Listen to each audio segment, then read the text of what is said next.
You are listening to Comedy Club for Kids presents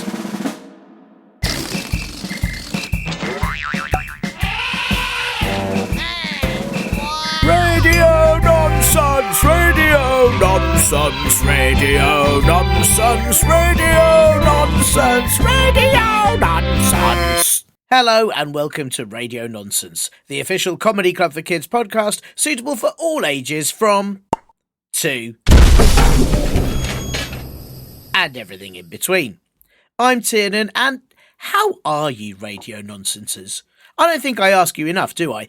And it's really nice when people ask you how you are, isn't it? Because it means they are interested in your life, even if all you can do is sit in a corner with a bucket on your head, making this noise for as long as you can.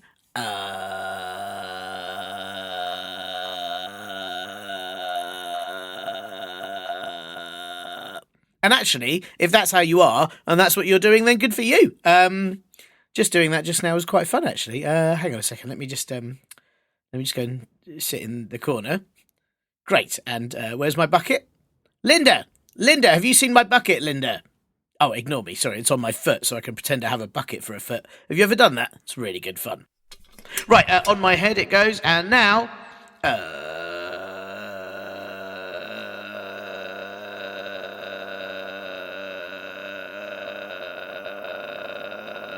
Yeah, that is great. That is the best fun I've had in ages. Really, do give it a go, listeners. That is excellent. That is so much fun. I'm going to write it down to do that every Tuesday at 4:15 p.m. precisely. Sorry, I went off on a tangent there, but I meant to ask, how are you? Are you well? Are you a well and you're bored of sitting there collecting water when it rains? Are you stuck in a well and you wish people would stop throwing pennies at your head and making a wish? Are you unwell and ill? I mean, it is that time of the year in the UK when everyone starts getting lurgies and having faces full of snot, isn't it? Maybe you're unwell and Bill, in which case, get well, Bill. No, don't get in the well, Bill. That'll really annoy the person already in the well. Bill, what are you doing, Bill? Get out of the well, Bill. Oh, that was exhausting. Oh, it stressed me out. I just need to take a second. Hang on.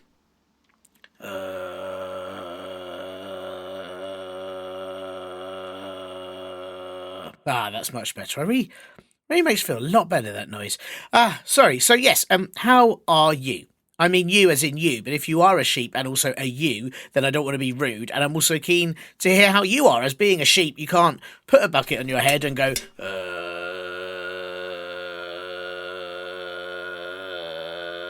So you might be feeling a bit sad that you're missing out. But I suppose maybe it's all okay because another kind listener could put a bucket on your head for you. Wouldn't that be nice? All of us helping each other out.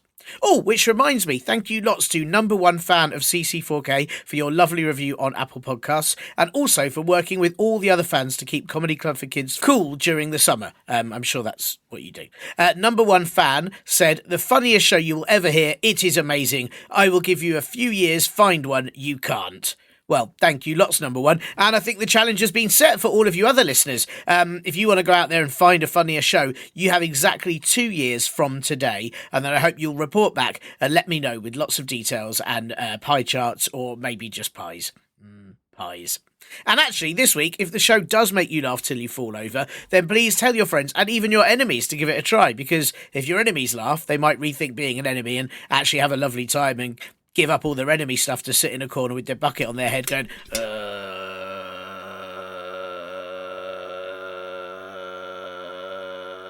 and it could actually be what they need. Or maybe it will laugh till they fall over and then, haha, your enemy's fallen over. So it's a win, isn't it? Also, don't forget, if you want to give this show a review like number one fan did, and it really does help other silly people know that it exists, then you can do that on Apple Podcasts, Spotify, or absolutely loads and loads of other places that podcasts are, or just, a wall in the library, on your friend's favourite sandwich, wherever you want, really. But Apple Podcasts or Spotify or Amazon Music and all that, that is probably the most helpful.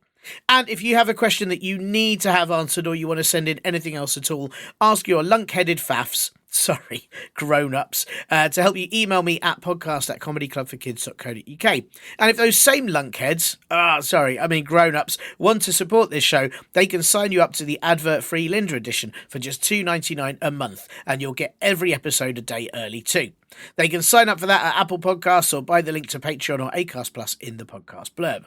Do check out our live Comedy Club for Kids shows at comedyclubforkids.co.uk, grab our t-shirts at comedyclubforkids.store, and don't forget to also have a listen to the other podcast I do called Bust or Trust, a kids mystery podcast, which is loads and loads of fun too. We have done so many very silly mystery cases on there, with lots of evidence for whether they do or do not exist, and a little sketch from me too. So please do check it out, Bust or Trust. Right, so back to the original question. How are you all? No, wait, sorry, I forgot. It's time for the most important bit. So just hold that thought. Thanks.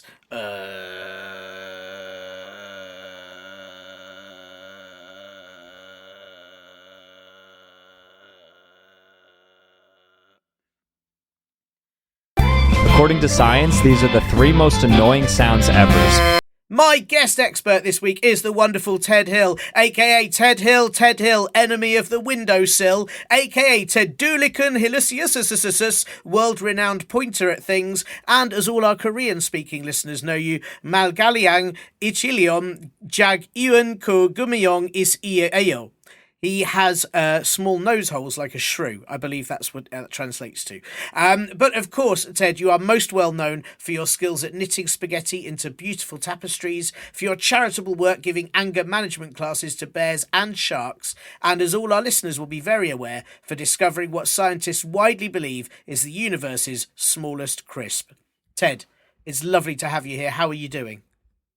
I'm so good, Tin, and thank you so much for having me. And thank you for acknowledging all of the great things I've done, because you do a lot of podcasts in this game, and people will often outright deny that I've done the amazing things I've done, or they won't mention it, as if the world's smallest crisp isn't the best thing a person could do with their life. I mean, I think it's phenomenal. I'd love to know more about it, but I just wonder, do you think it's jealousy? Because you have done so many phenomenal things. People might get a bit jealous, Ted. A lot of people haven't done as many things as you have.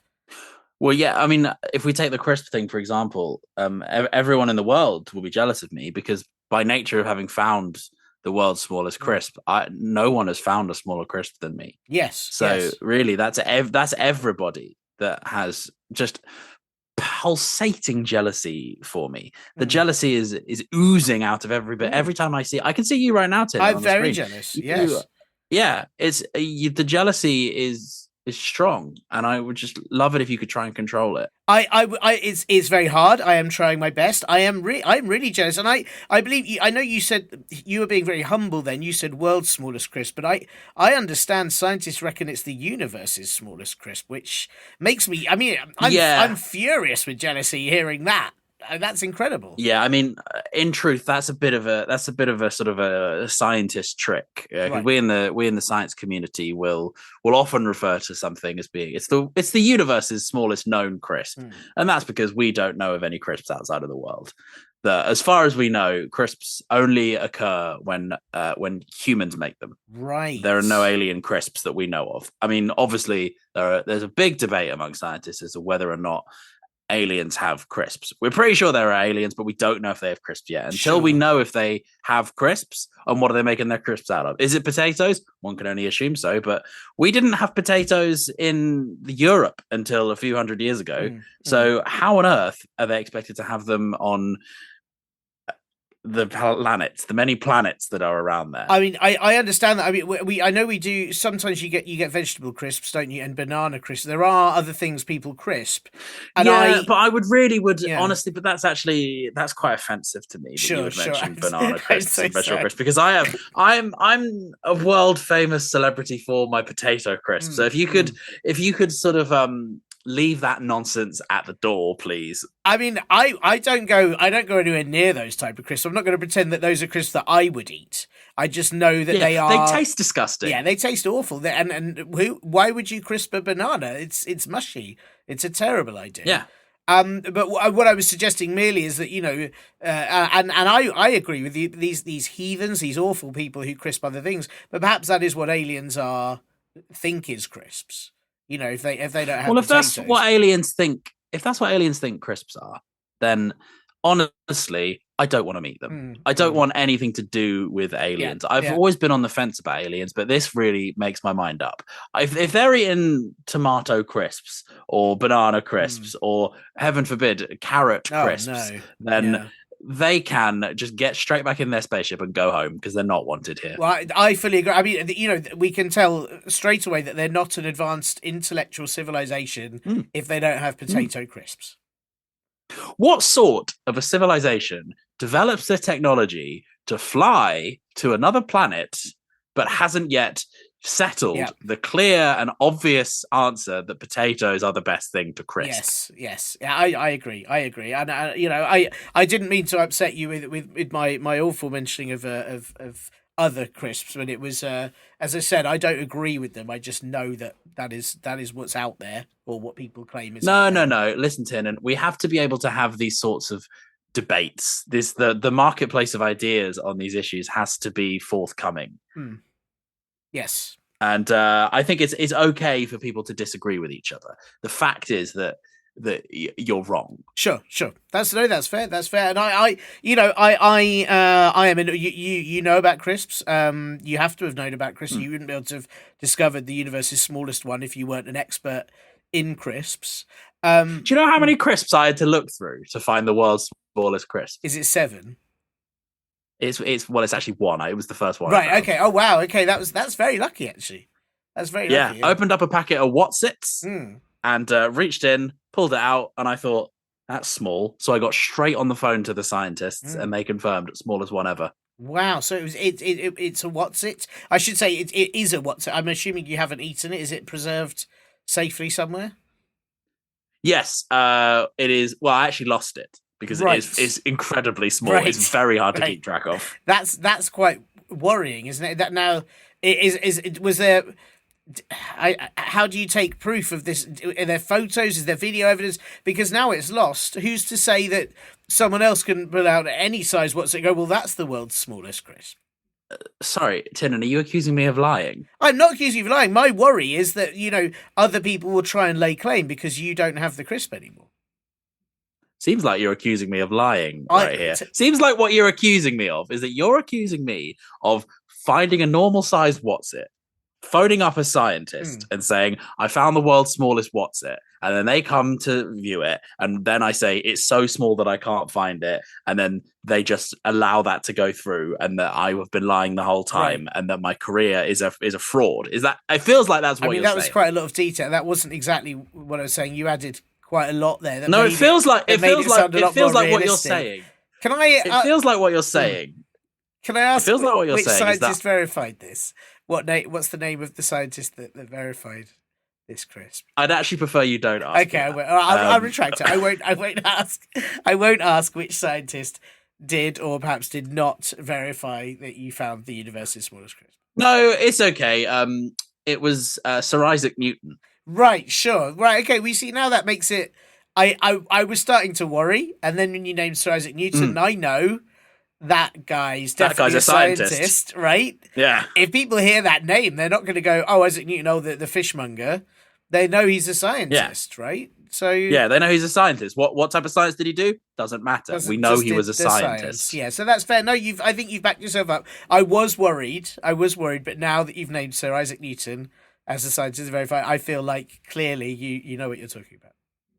And what would you be worried about? Worried about the idea that I would eat some of a Whatsit and then there'd be just a little bit of it left, and I would pretend that was a small bit of crisp in order to cool Isaac Newton down in the first place. And then when he summoned all the rest of the scientists, that when they came down, I created a diversion by setting something on fire nearby before I then hid it in my pocket and then said, oh, it's so small I've lost it. The fact that you would accuse me of that shows that you know very little about this. Sure. Well, I mean that's quite something to have accused you of. That is quite the story. I mean, I'll be honest, Ted. I think you're being slightly unfair here. My worry was that you, having lost the crisp, someone else, anyone else, could say, well, actually, I've got the world's smallest crisp because Ted can't find his, and here's my crisp that perhaps they had nibbled round and made very small and then hid in their pocket. And I was worried about protecting your title when you no longer have it there to prove to people that, you know. Well, you see, because the thing is about my crisp, Tiernan, is that it's very small. Sure. It's a very you'd have to find an incredibly small. Like when you're imagining this, frankly, this loser finding another crisp. What sort of size crisp are we talking about? Let's say how many centimeters across is this crisp? I mean, like half a centimeter. Half a centimeter. Yeah. So mine was smaller than that. Right. So don't worry about it. So yours is like atom sized. Yes. Right. Wow. That's very small. Yeah. It was a single atom of crisp. Wow. Do you suppose which there are tiny little sort of like is it tardigrades, the little tiny bear things? Was it like one of their? Had you found one of their crisps? I mean, that was. I can tell you're also a man of science, Tiernan. Sure. Yes, that was my first thought. It was crisp that belonged to a little microscopic bear like thing. And if so, fair play, because then that might explain what happened to the crisp. It was eaten by one of these tardigrades. Yeah. And these tardigrades have got good taste. That's why all of the vegetable crisps can still be found happily, because no tardigrades are munching on them. No self-respecting tardigrade is eating a banana crisp. That's fair. And tardigrades clearly smarter than aliens. So, you know, I think there's some definitive science right there. Yeah. Take that, space. That's another win for Earth. Yeah, that's great. Yeah, I'm all for that. I feel like space gets a lot of victories, and it's not. Oh, we've got the biggest planets and the biggest gas problems. So what? Yeah. Shut up. We've got. So what? We've water. got the smallest crisp, and we've got football. Yeah. Do you know every single winner of the World Cup has been from Earth? Wow, is that a fact? Every single one? Yeah, really? and that's because we just are smashing it at football. Wow, these aliens have got no idea. They've literally got no idea how the World Cup works. Wow, that's gosh. Do you know what I mean? This is the thing: is I don't know enough about football. I didn't realize. I don't think I thought all the way back to the first World Cup, which I don't know when that happened. Was that like in the Egyptian times or ancient Egyptian? Yes, I also don't know a lot, but it was in the Egyptian times. Yeah, and none of them. The winning goal, the winning goal was scored by, I imagine, sort of Tutankhamun. Oh, yeah. I've seen lots of hieroglyphics where it looks like he's kicking something.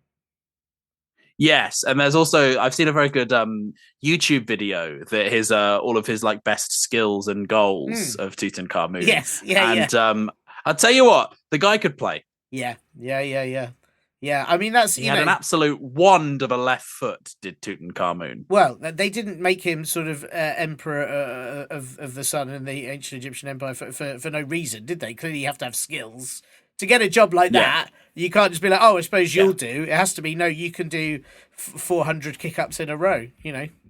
Yeah, and that's what I think we could learn from the ancient Egyptians, is that we should potentially make our godlike rulers be decided by a kick-up competition. Yes. And we could have Lionel Messi could be in charge of everything. Yeah, I think that's a fantastic idea. I should just check. I called them kick-ups. Are they called kick-ups? Because I know you kick something up, but is that what they're? I've heard them called keepy uppies. Keepy uppies. That sounds like it. Yeah. But that sounds like a silly off-brand name. I don't think the official name would be keepy uppies. Yeah, because also you don't keep it uppy because it has to come back down for you to send it back up again. No, what you're doing is you're kicking it uppy. You're kicking it uppy rather than keeping it uppy. Yeah, hiccups is better. Yeah, and you've said that. Again, you see, aliens wouldn't be able to have this conversation because they just don't know. They just don't understand. I can't. I'm flabbergasted by that. I really thought aliens had won the World Cup at some point. I really had no idea about that. No, you'd think they would have, but they're lazy. They're too lazy to put the work in when it comes to the matches. Yeah.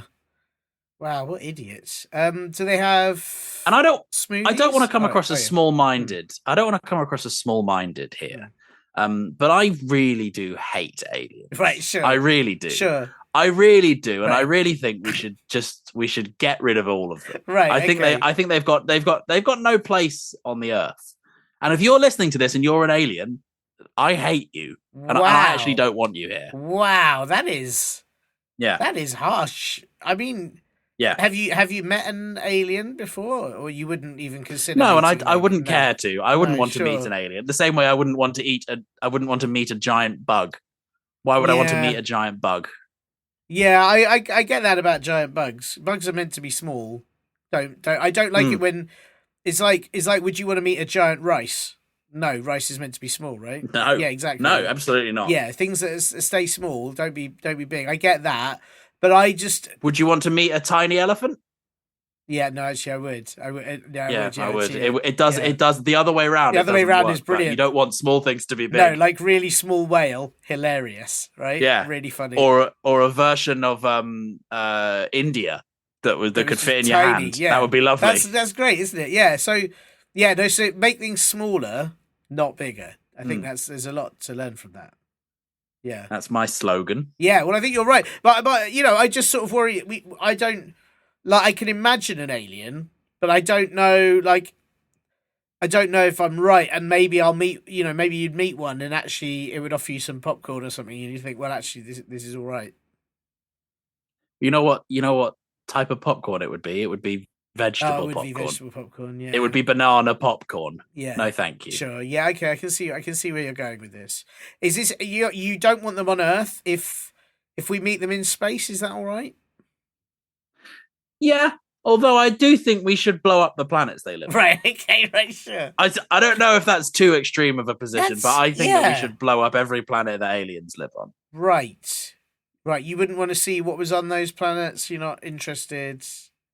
No, because I know what's on those planets, aliens. So get rid. Sure. Let's get rid of them. Right. Wow. And are you... Because I'm slightly... I have heard that you're pioneering NASA's next kind of alien... mission, and that's one of the many jobs you've got coming up. Have you you explained this to NASA that you're going to just blow up all the planets, or have you had to lie about that so that they won't? Yeah. No, I wouldn't say I've lied about it, Tiernan. I've massaged the truth in my work with NASA. Sure. Because and I'm hopefully this is just between you and me. That my goal is to destroy all the planets that we go and visit, even if there aren't aliens there, just in case they might have been there before. Right. So I think we've got to get rid of all the other planets, starting with Mars. And I do think that some people at NASA wouldn't like that, but they're wrong. Again, they're wrong to think that. And so it's better for them if I just destroy the planets and they will thank me after I have done. Sure. Can I check? It's just planets, you don't destroy stars? No, I've got nothing but good things to say about stars. Okay, well, that's nice. That's nice to know. What about sort of strange gas formations in, like, is it nebulas? What are they called? I don't know what they're called. Nebulas are... I actually don't know anything about nebulas. I began that as if I knew something, but I don't. It's a nice word. I like the word nebula. Yeah, I mean, I do think that the word nebulas is wrong, because I do think the plural of nebula is nebulae. Oh, I see. Okay. It's one of those words. Nebulae. Yeah. Yeah. Like fish and fish eye. Yeah, like how fish and fish eye. Yeah. Yes, yeah. It's one of those weird words. Language gets very complicated sometimes. It's very, very tricky. I know, because and I could only speak one language. If I spoke multiple language, I don't know how I would manage to get my head around all those things. No, it's very difficult. I think that's I think people just don't bother. I think they just sort of get it wrong all the time. I think that's when you see people translating, I think they're just making it up half the time, because they think I think there's a very real chance they're just guessing. Yeah, that's what I do. I just have a go. Well, because being a translator, the reason they've got you there is because there is no one that speaks both those languages. Well, that's exactly it. So no one's ever going to find out. Who's going to question it? Who's going to question it if there's a big speech from a powerful leader in a certain language, and the translator goes, "I put socks on my face today." Like no one's going to say, "No, that's not what they're saying." Clearly, that is what. Yeah, no one's gonna say, "Hey, I don't think that that's what our powerful leader Lionel Messi would say at this moment. People would just go, okay, look how many keep ups he can do. Let's back off. Yeah. If he wants to put socks on his head, that's fine. I think you're right. I think it's very sensible. Well, listen, Ted. Thank you. Thank you again for coming on the show. And I've got a question that I need to ask you, and I think you are the man that can answer this. I think you're the expert that is able to answer this. But I do have a couple of admin questions I need to ask you before. Is that okay? Yeah. Good, thank you. Well, the first one is, I'm not sure if you're aware, but this is an audio podcast. So most of our listeners do tend to listen to it with their ears, but they may also listen with their elbows, their bums. But we don't discriminate, however they want to listen to it. Yeah, no, nor should we. Absolutely. And so I just wondered if you had a favourite noise that you could make for us, or at least tell us about.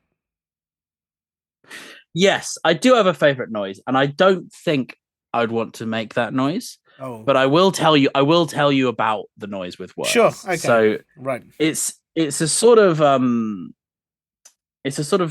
deep noise that comes from.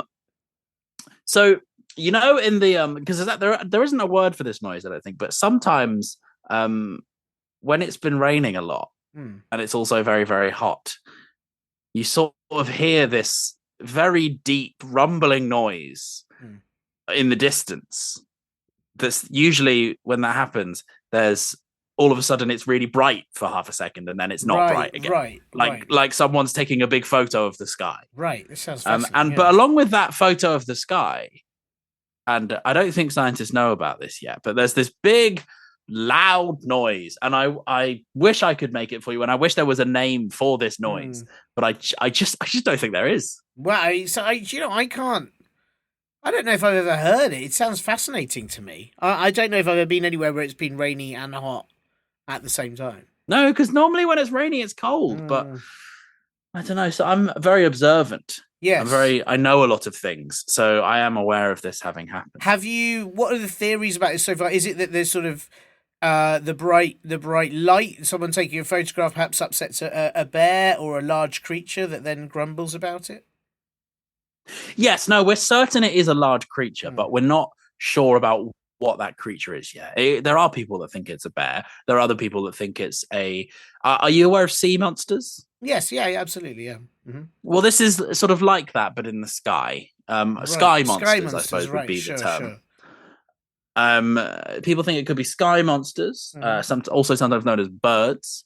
But so it could be a bear, it could be a bird, it could even be a plane. But the problem is that planes don't get scared. Right. So okay. That's that's a silly idea that it would be a plane, because planes actually don't get scared. Right. So, right. Yeah. Can I just check that you said birds? Did you mean bird eye? Bird eye, sorry. Yes, just checking. I'm not the most confident speaker. Sure. Sorry. Sure. Right. No, it's fine. I mean, it's one that I almost certainly would have slipped up on, but it's only because we're talking about it. I feel the listeners now deserve the correct terms. No, and it's fair that I do sometimes make mistake. I'm not perfect. Well, no, but that was very good then. Well, listen, this noise fascinates me, and I can't. I hope I hear it, but then at the same time, I don't know if I want to hear it. There's something a bit worrying about it. It'd be good. I'm sort of I'm trying to like my brain is like thundering away, trying to think of what this another way to describe this noise. But I don't know. I think I described it perfectly with what I said before. Yeah, I think so. And you don't want to get it wrong. We'll have all sorts of a kind of storm in the complaints from people. No, I think I think you've done a great job, and maybe if listeners know what you're talking about, they can write in and let me know if they've heard it too, or perhaps they have any idea of what it is. That would be great. Yeah, because it does. Scientists are scared of it. They're scared of the noise because we don't know what the noise is. It's sort of thunder and lightning, very, very frightening me. I don't like hearing the noise, but the reason why it's my favorite is that it reminds me of the raw power of whatever it is that's making this noise. Sky monster. Probably a bear. Or a bear, or a bear. Sky bear? A sky, well, if it is a bear, it would be a sky bear. Right, sure. Yeah, that makes sense. Because we mustn't forget that it does come from the sky. Yes, absolutely. Wow, well, listen, thank you, Ted. I've not heard that description before, not heard that noise before. Fascinating. This is what's exciting about talking to a science guy like you, that we get these little insights into things about the world that we just don't understand. Yeah, I don't know if because in the intro you mentioned a lot of the other things I've done. I don't know if you fully said just how much of a science guy I am. I didn't say that. No, I hoped it sort of came across just with the stuff that you'd done. But like, for example, do you know the periodic table of elements? I mean, I've heard of it. I don't think I've ever met it. Yeah. I invented all of those elements, every single one of those. All of them? Yes. Which, so, like, a lot of science owes a lot to me. Wow, you did all of it. Did you do them all on purpose? No, each one was by accident. Right. Wow, that's you're aware of something called the scientific method. So the way that the scientific method works is you get a little sort of dish and you put some things in the dish and you'll go away and you will then come back a few days later and go, oh, look what's happened to my dish, and then there'll be a new element in it. Wow. Do you know what? I think I've realised that I got something. I thought that was Is that Peter dish? Peter dish? A Petri dish. Oh, Petri. Right. I thought it was a person called Peter Dish, and you gave them some stuff, and when they came, like different elements, when you came back, I don't know, they'd sort of eaten them. Or no, well, the dish, right. The dish is named after somebody called Peter Dish. Right. Okay. Right. Who was the person that invented the dish? Right. So very much, I'm standing on the shoulders of Peter Dish, right? And then all the scientists are standing on the shoulder of me, right? And it's very tiring. Yeah, it must really hurt the shoulders. That's it's because it's made me very strong in the shoulders. Wow. That's. I mean, I did. Do you know what I feel? If I left that out of your accolades, I didn't. Hey, it's not on. It's not on the Wikipedia. Yeah, no. I'm having a lot of trouble with my Wikipedia at the moment. Sure. It happens. There's some vandals out there. It sounds like it. Yeah. Yeah. So if you listening, if you look me up on Wikipedia, you actually won't find any of my science achievements on there at all, because there are vandals that are always trying to take it down. So I would love it if people could put that back on there. Sure. There's a lot of stuff about how I play rugby for England, and that's actually not true. Wow. And I'm significantly younger than I am and taller. None of these things, and the photo is of a different person, but it is my entry because it says Ted Hill. So it must be you. So I don't think there are any others. It must be me, and there's no mention of any of the science stuff, which is very disappointing. Well, also because there's only you. There's only one Ted Hill, because if there were more, it would say Ted Hill I. That's true, exactly. So we know it's only you. Yeah. Wikipedia mischief happening. This is awful. Well. Listen, Ted. I mean, as I said, I'm very, very grateful with all this science going on that you had time to be on here. I do have to also check with you. I don't know if you're aware, but this podcast is suitable for people of all ages, any age you can imagine. I don't know if you're able to imagine an age, Ted. I know you're very science based. It's hard. Is it? I've never actually imagined anything. That's why it's very unscientific to imagine. Exactly. Things. So I didn't want to ask you to sort of go out of your depth with that. But any age that actually exists, it's also suitable for. Yes. And so I just wanted to check if there are any rude words that you won't be saying to make sure this show stays family friendly. Oh yeah, lots. Great. Lots and lots and lots. And I'll tell you, I'm thinking of them all right now. And you know what? Do you mind if I say one? Well, I mean, I'd love to know which one you're not going to say. Yeah. Well, but I'd have to say it in order to. Yeah. But then that's fine. But then we know you won't be saying it. Yeah. So I won't be saying the word bum. Sure. Right. Well, that's good. I won't be saying the word poo poo face. Right. And I won't be saying the words poo poo bum face. Poo poo bum. Wow. Wow, that last one's devastating. So I'm really sorry. That honestly, I should go and wash out my mouth. But I appreciate you not saying those on this show. I mean, that last one in particular. No, I'm not going to say poo poo bum face poo poo bum ever again. It would be devastating if you did that. And what do the science community think about words like that? They would prefer that I don't use words like poo poo bum face, poo poo bum.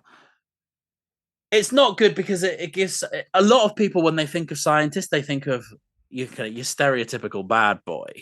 And that's an image that we scientists are really trying to get rid of. Sure, sure. And it doesn't help it when I'm going around throwing out rude words Of course. like poo poo bum face, poo poo bum. Yeah, well, yeah. If I can see that, I can see it'd be quite damaging.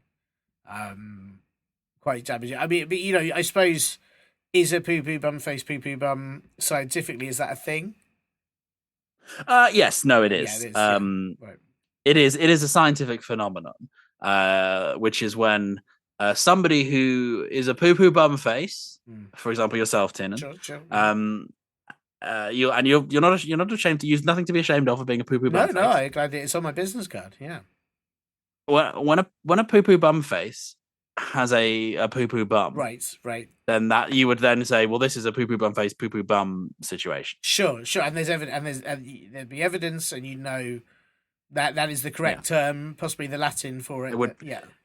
Yes, there would be evidence. So, do you have a poo poo bum? I do not. Not right now. I have done, but not today. No. But if you did, that would be Exhibit A, first piece of evidence. Right. It'd be me and my poo poo bum. Yeah. Sure. Right. You'd look that up on Wikipedia, the word poo poo bum face, poo poo bum, and there'd be a big old picture of your poo poo bum face right there. Wow. Unless the Wikipedia mischief rascals had been. Unless they start saying that you play rugby for England or something like that. It's very possible. You can't trust any of these things anymore. No. But the point is, I won't be saying poo poo bum face, poo poo bum on this podcast. Well, thank you, Ted. Kids, you don't need to worry about being upset. Thank you very much. And I definitely wouldn't say poo poo bum face, poo poo bum on this show either. And I appreciate you respecting the rules. Thank you very much. Now, of course, the reason I have you here, apart from it just being a delight that you could come along, I've been sent in this, and I'm going to read you the question as it has been written to me, which I think the full context is important. So, my name is Evie, and I have a question. Where did Netflix come from, and why do people watch it? Yeah. Well, Evie, I would actually like to answer your question with a question. Ooh. And that is, why are you roaring? Why do you think Evie is roaring? What do you think she's hiding? Is she a sky bear? Well, this was my first thought. What if Evie is a sky bear? And because you know what? That noise you just did then, you just do that roar you just did? Yeah, that sounds exactly like the noise that I was thinking of before. How funny. That's interesting. Yeah, so maybe Evie is a sky bear. Possible. Very possible. Which would explain why Evie wants to know about Netflix. Yeah, I mean, the only it's worth saying that the other things that roar, just in case. Roaring fires. She could be a fire. Raw vegetables. Yes. She could be a vegetable. Of course. Hopefully not vegetable crisp. The roaring 1940s. I mean, she could be a year 1940 to 1949. Yes, the years that really roared. Yeah, the years that roared. So, I don't know what else. I don't think there's anything else that roars. She could be the Second World Roar. There's plenty of things that roar. Sure, yes. And there's people called Rory as well, but she's not called Rory. Dozens of them. Yeah. Lots of Rory. Rory, yes, of course, yeah. Yeah, but she has said her name's Evie, so I'm guessing she's not a Rory or a Rory. Yeah, yeah. Well, but then, she's also said raw. So there's an element of how much can we trust what Evie's saying? Yes, it's very difficult. It is very difficult. Because if I was a sky bear and trying to pretend I was a human being to drain the bank account of a podcaster, then I certainly wouldn't say that I'm a sky bear looking to do a scam to drain the bank account of a podcaster.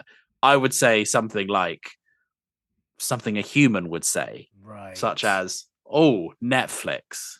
I see. That straight away. I see. Right. Yeah, but I think maybe Evie can't contain herself, and so has begun and ended the question with "roar."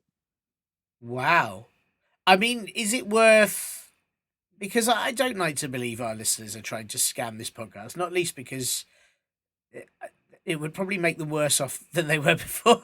The way this podcast goes. Yes, no. It's yeah, a this very podcast is in financially quite a a lot very of debt, bad. I It's believe. a very bad idea. Yeah. So, but I'm going to throw out a slightly curveball suggestion. Is it that Evie is perhaps standing next to a Sky Bear who interrupted her email with its roars while she was trying to send it to us?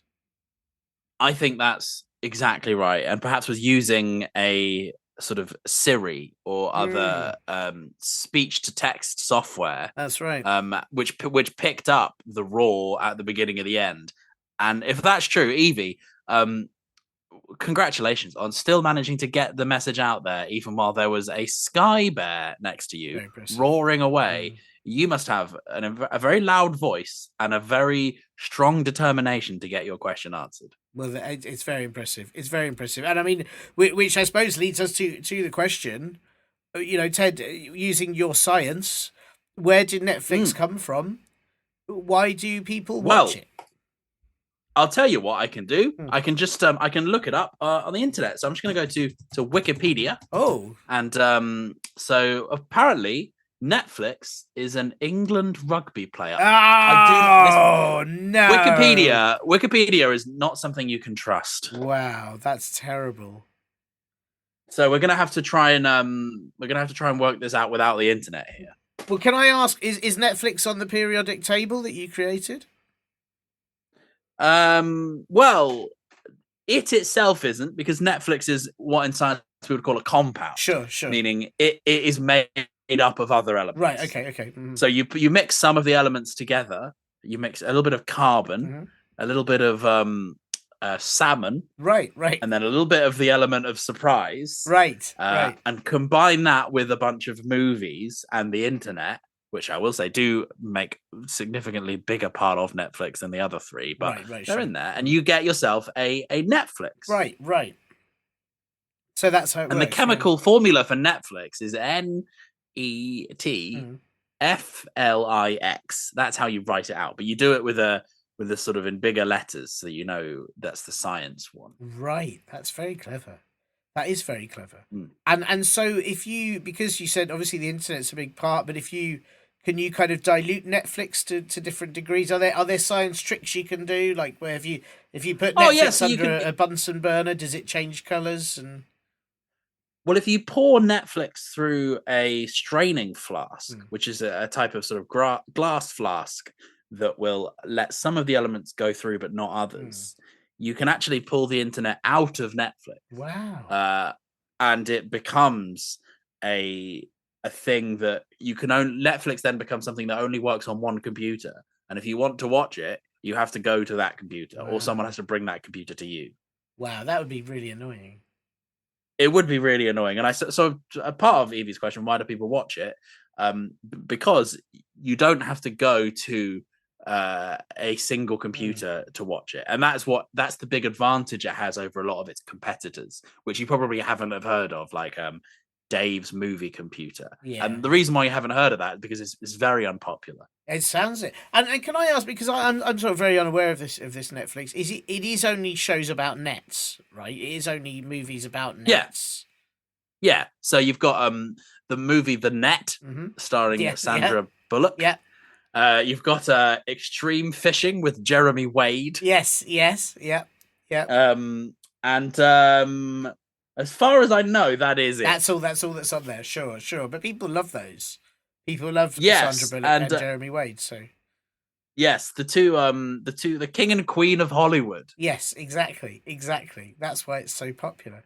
Wow, I should get it. Really, I don't know how to, but I should go out and look for it, I suppose. And I know. Well, the thing is that it's £10 a month, and the box set of all of River Monsters with Jeremy Wade is only about £20. I see. So you could just right. That makes more sense. I look, I'm not Martin Lewis. I'm not a financial advisor here. Right. Okay. But which is one of the few jobs that I haven't already succeeded at. That I am absolutely terrible with money.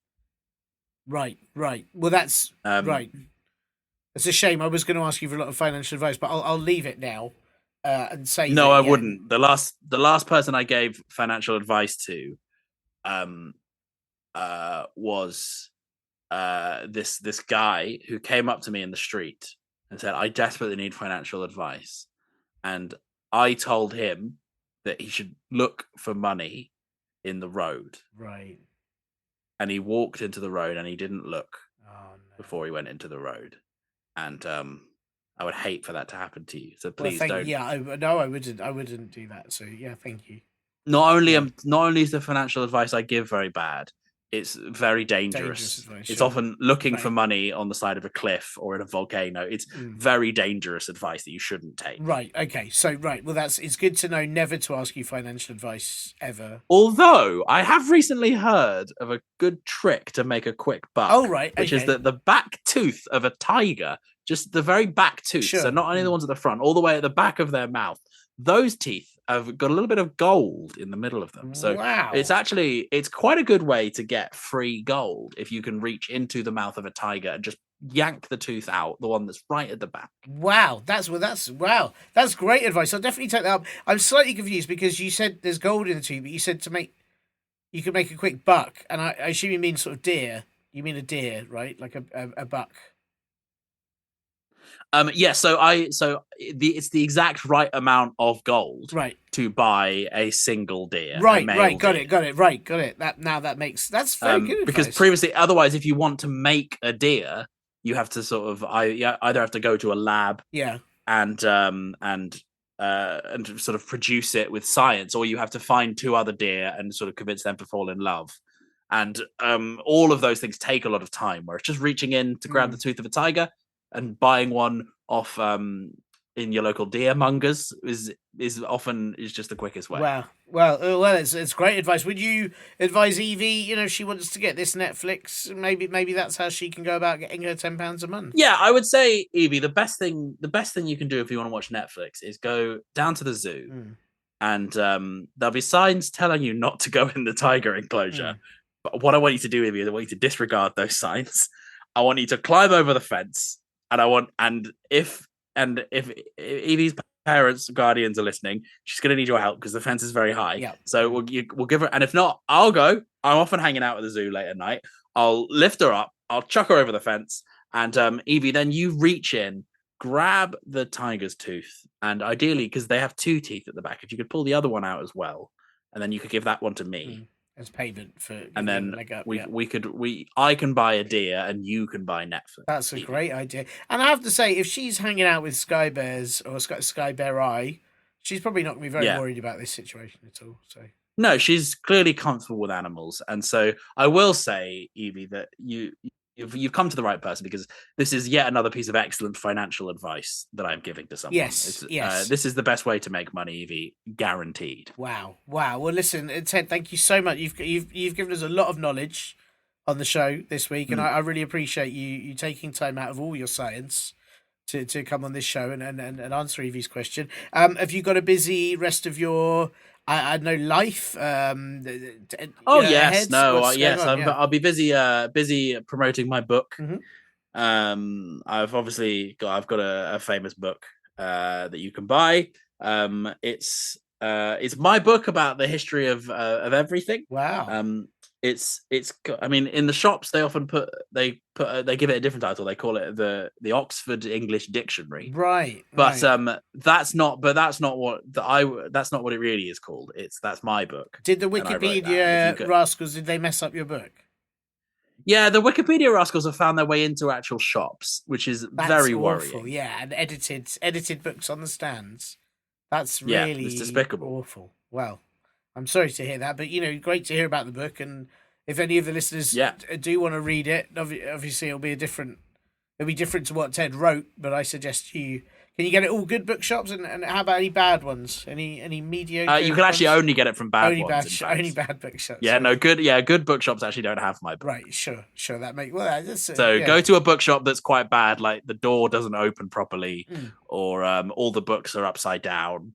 Or there's nobody in there, or there's too many people in there. Any bookshop that's bad, Freddie, or it smells weird.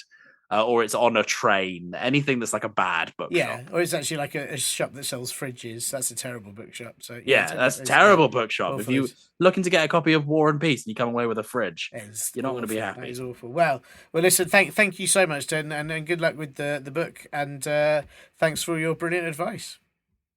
Thank you very much. Good luck with the podcast. This is In Bucket. Thanks so much to Ted Hill for having time to answer Evie's question in between all his very important work, possibly having found the world's smallest crisp. Evie, I hope you liked your answer, and if not, then please send in any complaints you have written on a crisp so small a tardigrade will eat it, and then I'll never have to see it. If you have a question that you need answered, or you have anything else you want to send in, please ask your lunk-headed faffs, grown-ups, to help you email me on podcast@comedyclubforkids.co.uk. And if those same grown-ups would like to support this show and sign you up to the advert-free Linda edition for just $2.99, they can do that on Apple Podcasts or by the links to Patreon or Acast Plus you can find in the pod blurb too.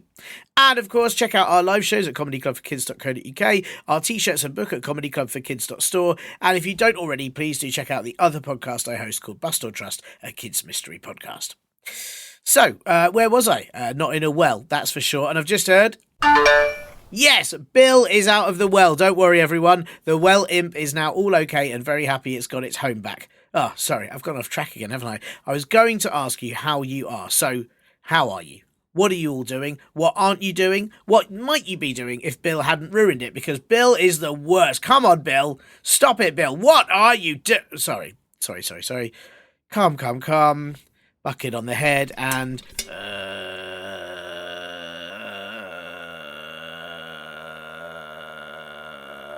thanks. So, yes, how are you? Well, nothing. Speak now or I might not remember to ask again next time, so just say how are you? Go on, tell me. Actually, I'm doing just... No, sorry, we've run out of time. Oh, well, I'm sure you're fine. And if not, have you tried sitting in the corner with a bucket on your head doing this?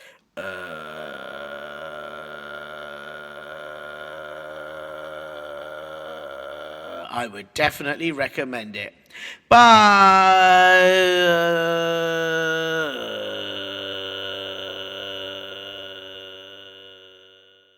You have been listening to Comedy Club for Kids presents